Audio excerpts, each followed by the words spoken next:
A ver, vamos a cambiar de tema. La inteligencia artificial está cambiando el mundo y ha asombrado a muchos también, a todos nosotros en realidad, por todo lo que significa, pero también por la ayuda que brinda, ¿sí?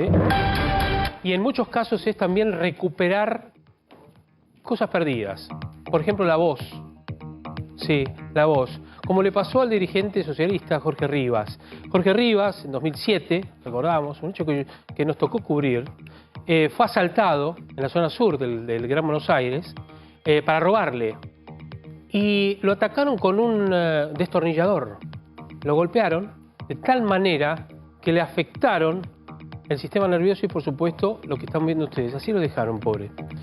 Y recuperar la voz es uno de los elementos que, obviamente, para personas que han tenido este problema, obviamente también es algo necesario para poder comunicarse. Más allá de que sea un legislador, no, en la vida cotidiana. Por eso estamos comunicados con Diego Rodrigo Pereira, que es médico, especialista en medicina, crítica y terapia intensiva. Doctor, ¿cómo le va? Buenos días. ¿Qué tal? Buenos días, ¿cómo le van? Yo decía, ¿no? La voz con inteligencia artificial. Llegó para quedarse y también para ayudar, ¿no?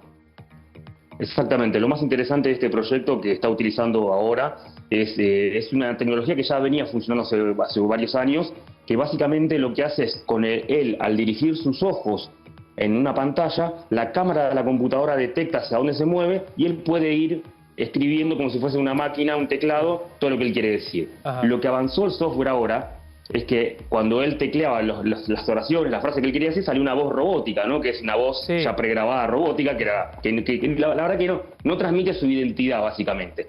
Entonces lo que hizo el software de inteligencia artificial fue recopilar todas las entrevistas, todos los discursos, sus audios de WhatsApp, en donde tenía registrado su voz de alguna manera. El software aprendió su tonalidad, sus tonos musicales de voz, hasta inclusive sus latiguillos, sus conectores, todo lo que él, como él hablaba usualmente, y ahora cada vez que él dirige su mirada para hablar, directamente también a través de un teclado predictivo, como cuando uno escribe en el buscador de Google, por ejemplo, qué temperatura va a ser, y ya te completa mañana, por ejemplo, y uno ya está escrito rápidamente.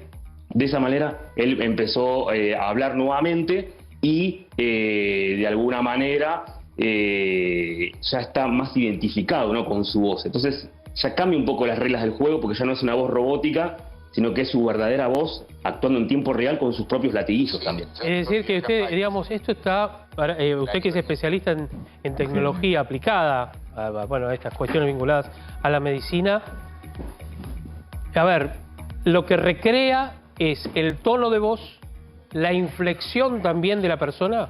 La inflexión, digo, aquel que acentúa, por ejemplo, palabras, que acentúa algunas oraciones y frases, ¿también las copia de la misma manera? Exactamente.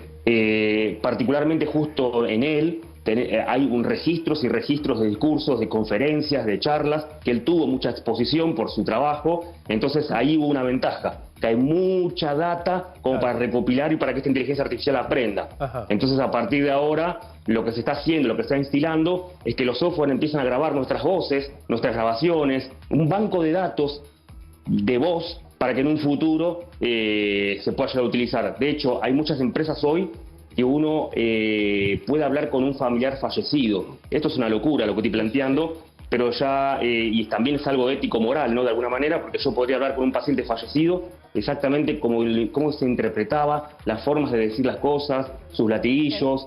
Incluso puede inventar cosas nuevas, pero basadas en lo que realmente pensaba esa persona. Se convertiría en un vicio, ¿no? Si imagínense si es un hijo o una hija de uno, ¿no? Entonces yo estaría todo el día conectado ahí, por ejemplo. No, ni hablar. Pero, digamos, lo que hace la inteligencia artificial es recrear la voz, pero siempre en base a registros que hayan quedado, porque si no es imposible.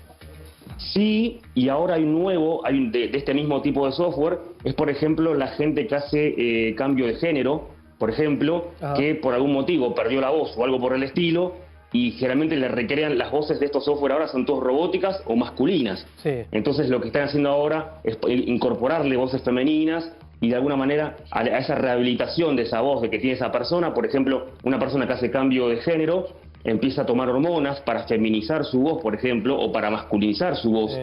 Entonces estos software también ayudan a lograr ese tono y ayudan, por ejemplo, a hablar por teléfono, a dar discursos, hasta que pueda lograr con las hormonas lograr a ese nivel de tonalidad deseada por la persona, ¿no? ¿Y uno puede elegir una voz?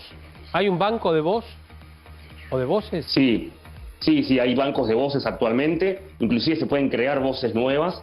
Eso con las notas musicales uno va subiendo bemoles, sostenidos, va cambiando las tonalidades y puede ir cambiando la voz y en un futuro se dice que uno inclusive también podría entrenar desde chiquito para tener una voz particular, ¿no? Por ejemplo, de un cantante o algo. Ajá. Con todos estos software de inteligencia artificial ya podría entrenar a un nene o una nena desde chiquito para que sean cantantes a futuros, para que logren un tipo de sonido, etcétera.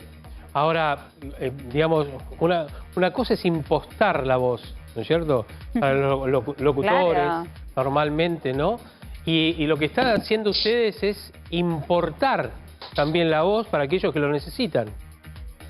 Exactamente, tecnología para el bien, como dicen algunos, technology for good, en este caso es tratar que las personas que ya tienen algún tipo de disabilidad, llámese discapacidad como lo llamamos en la jerga, es que también se sientan Bien. lo más cómoda posible. Y la tecnología viene a ayudar en este rubro, ¿no? Entonces me parece que enhorabuena, Bien. está muy bueno que esto esté a disposición y de hecho es gratuito esto para que cualquier persona pueda acceder Ah, bueno. y de alguna manera democratizar que cualquiera pueda